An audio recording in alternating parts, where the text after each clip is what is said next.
Olá, saudações a todos, sejam todos muito bem-vindos. No vídeo de hoje eu vou falar um pouco para vocês sobre as inúmeras mensagens que eu recebo, não só aqui no meu canal do YouTube, quanto pelo meu site oficial e todas as minhas demais redes sociais como Instagram, LinkedIn, enfim, Facebook. É grande o número de pessoas que me encaminha o laudo dos seus exames, perguntando qual conduta ela deve tomar, quais exercícios eu prescreveria para ela para melhorar o quadro dela, enfim, se eu posso passar um exercício, o laudo detalhado, enfim. Eu vou começar hoje com vocês comentando que particularmente, não me baseio por exames de imagem. O exame de imagem, ele é importante sim, ele é muito importante.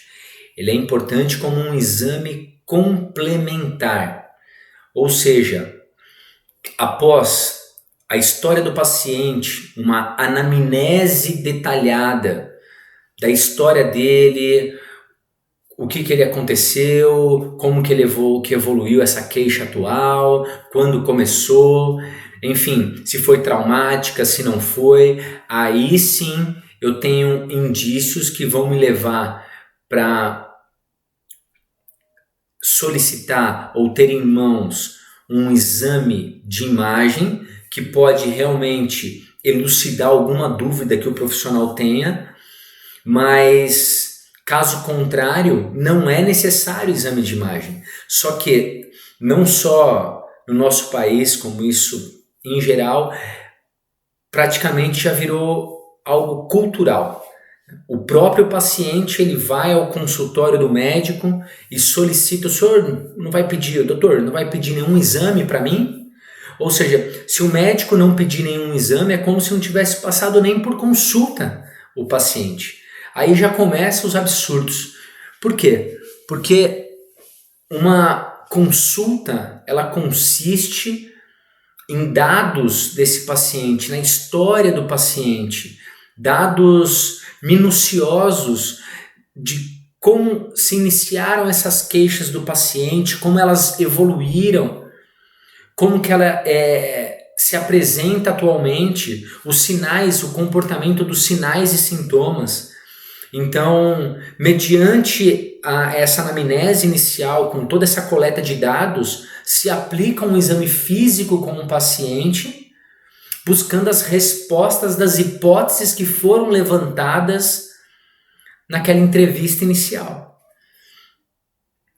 E aí sim, mediante alguma dúvida que possa ocorrer, vai se buscar um exame de imagem a resposta necessária. Mas eu diria para vocês que na sua enorme, grande maioria, não há a necessidade de um exame de imagem para se fechar um diagnóstico de um paciente.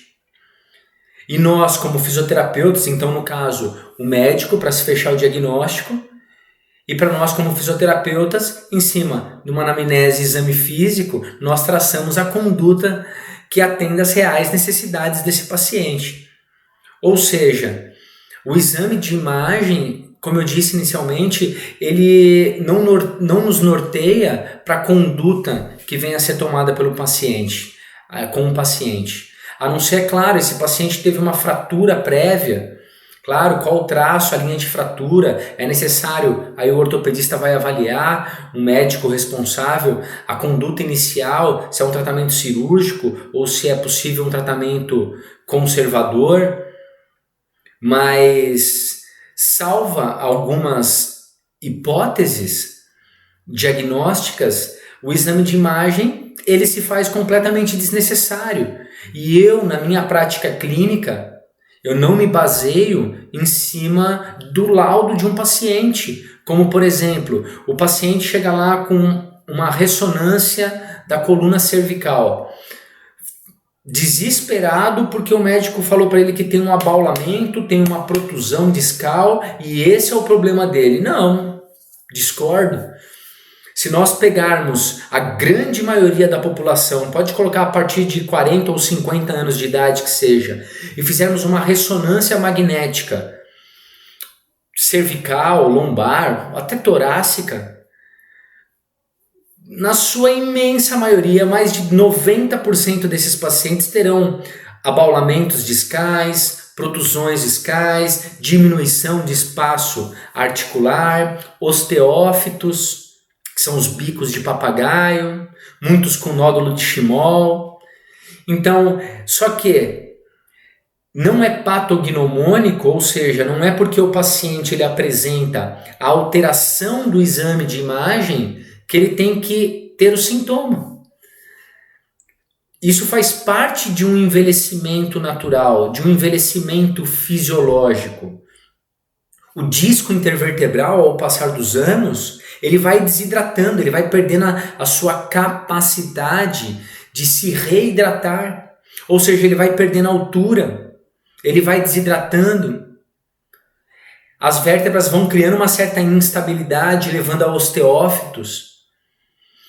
Então, fazendo uma analogia, seria como um desgaste natural do seu carro.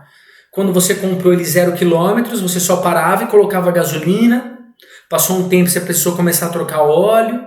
Daqui a pouco filtro de óleo, filtro de combustível. O pneu começou a ficar careca.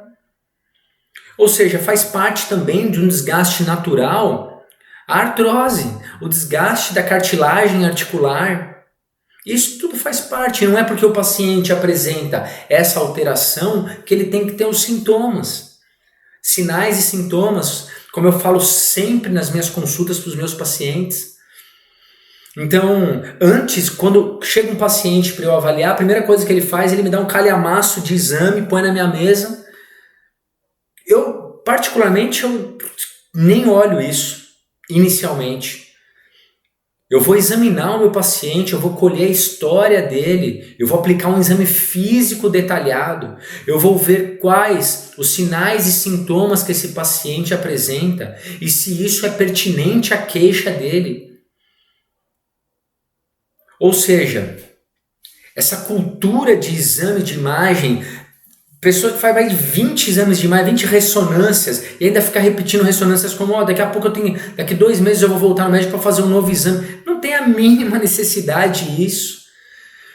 Né? Salvos os casos, não é regra, mas na sua grande maioria, um bom profissional, ele tem que ser capaz de extrair as informações necessárias para, enfim, criar um raciocínio clínico do que acontece com o paciente. Então, na minha opinião, o que falta realmente é a mão na massa, é colocar a mão no paciente, é ter tempo para atendimento.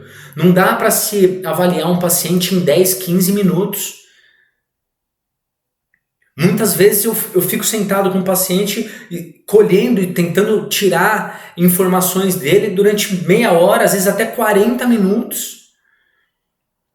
Para daí sim ir para um exame físico, para contemplar a minha avaliação e traçar a minha conduta terapêutica que possa atender às necessidades, às reais necessidades do meu paciente. Como eu costumo dizer, não existe receita de bolo. Né? Muita gente, Robson, me passa um exercício sem avaliar o paciente. Eu não consigo, eu não tenho capacidade, eu não seria leviano dessa forma, imprudente, de prescrever algum exercício para um paciente que eu sequer avaliei esse paciente. Então, é o que eu digo sempre, falta colocar a mão na massa, tempo para escutar o paciente. Né? Escutar é diferente de ouvir, né? Tô ouvindo. Não, escutar o paciente realmente é o quê? É pensar, escutar o que ele está te contando, pegar as informações, começar a formar esse quebra-cabeça. Então eu quero dizer para a grande maioria das pessoas que mandam às vezes um exame de imagem para mim, eu falo, é impossível eu prescrever um exercício, eu não faço isso, eu não prescrevo exercícios para as pessoas que eu nunca avaliei. Eu passo simplesmente os exercícios de acordo com as reais necessidades de cada paciente que me procura. Cada um é um ser único e as suas queixas, por mais que o seu exame de imagem às vezes é pior que o do paciente, esse paciente ele é assintomático. E esse com poucas alterações no exame de imagem é extremamente sintomático. O que eu quero dizer com isso? Que independente das alterações do seu exame de imagem, o comportamento dos seus sinais e sintomas, eles serão diferentes. Não é porque um paciente meu, ele apresenta uma baita de uma artrose, vamos supor um senhor de uns 70, 80 anos de idade, que vem com seus exames de imagem para mim, com uma série de processos degenerativos, aí eu pergunto para ele, o senhor tem dor? Não. Vira a cabeça para o lado, ele vira o tronco aqui, ó. Vira para o outro lado, ele vira o tronco, ele não consegue, não tem mais mobilidade cervical. Só que o tempo com que essas alterações foram se instalando foram suficientes para quê? Para que ele fosse se adaptando a elas. Sendo que esse paciente, ele não apresenta sintomas dolorosos, somente sinais de limitação de amplitudes de movimento. Então, é dentro desse raciocínio que eu trago para o tratamento dos meus pacientes. Os pacientes, então, eles são tratados conforme as suas reais necessidades e não de acordo com o laudo de uma ressonância magnética ou a própria imagem. Quantos pacientes a gente tinha que, de olhar aqui, o médico falou, vai para cirurgia. Não foi para cirurgia.